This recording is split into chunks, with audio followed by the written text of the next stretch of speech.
مومنوں کا، مسلمانوں کا خیال رکھا جائے تو اس کا بہت بڑا اجر و ثواب ہے،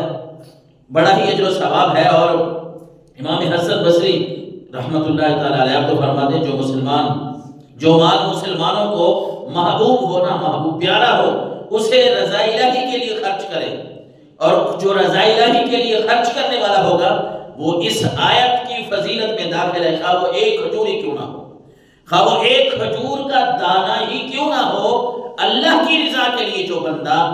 کسی طریقے پہ خرچ کرتا ہے، وہ چاہے ایک کھجور کا دانہ ہے ہی اس کے پاس ایک وہ دانہ، اور وہ اللہ کے راستے میں دے رہا ہے، تو ظاہر ہے وہ بھی اس آیت مقدسہ کا مصداق ہے کہ اللہ فرما رہے لوگوں جو تمہیں پیاری چیز ہے وہ میرے راستے میں خرچ کرو گے تو پھر تمہیں نیکی ملے گی۔ کیونکہ اس بندے کے پاس دیکھیں نا، صدقہ کرنا وہ ہر بندے کے نا پیسوں سے، ہم تو سمجھتے ہیں کہ صدقہ ہوتا ہے کہ جا کے میں وہ حدیث مبارک آپ کو سناتا ہوں کہ صرف پیسوں سے صدقہ نہیں ہوتا، باقی لوگوں کے لیے پیسہ، مال و دولت ہونا یہ بھی اللہ تعالیٰ کی ایک نعمت ہے، بڑی نعمت ہے، جن کو مل جاتی ہے حلال رزق اور حلال کما رہے ہیں، حلال کھا رہے ہیں، حلال رزق سے دوسروں کو دیتے ہیں، بڑی بات ہے۔ لیکن جو یہ کام نہیں کر سکتے ان کے لیے بھی سرکار دو عالم صلی اللہ علیہ وسلم نے کچھ ارشادات فرمائے ہیں، اور بات میں یہ کرنے لگا تھا کہ ہر بندہ تو ایک جیسا نہیں ہے نا،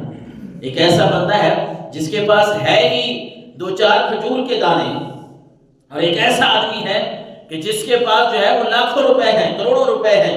ایک طرف وہ خرچ کرتا ہے اللہ کے راستے میں، مثال دے لے 2000 5-10,000 خرچ کرتا ہے جو لاکھوں کروڑوں کا مالک ہے، اور ایک طرف وہ آدمی ہے جس کے پاس چند کھجور کے دانے ہیں، وہ بھی اللہ کے راستے میں وہ کھجور کے دانے خرچ کرتا ہے۔ اب ان میں فرق تو ہے نا، ایک طرف وہ کروڑوں کمانے والا جو ہے وہ 10-20 ہزار اگر دے رہا ہے، ایک طرف وہ آدمی ہے جس کی کل تعداد وہ 4-5 دانے کھجور کے ہیں، ایک وہ آدمی ہے جس کا سارا مال ہی وہ ایک روٹی ہے، یا اس کے پاس جتنا بھی ہے وہ سارا اس کا مال و متاع ہی وہی ہے، وہ اللہ کے راستے میں دے رہا ہے۔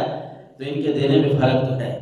ثواب میں بھی ضرور فرق ہوگا، ایک تو اخلاص کی بنیاد پہ، ایک یہ ہے کہ اللہ تبارک و تعالیٰ کو کوئی پیسوں کی ضرورت تو نہیں ہے، وہ کوئی محتاج نہیں ہے، وہ یہ نہیں دیکھتا کہ پیسے، وہ دل دیکھتا ہے کہ کون جو ہے وہ میرے راستے پہ کتنا خرچ کر رہا ہے اور کس نیت سے کر رہا ہے۔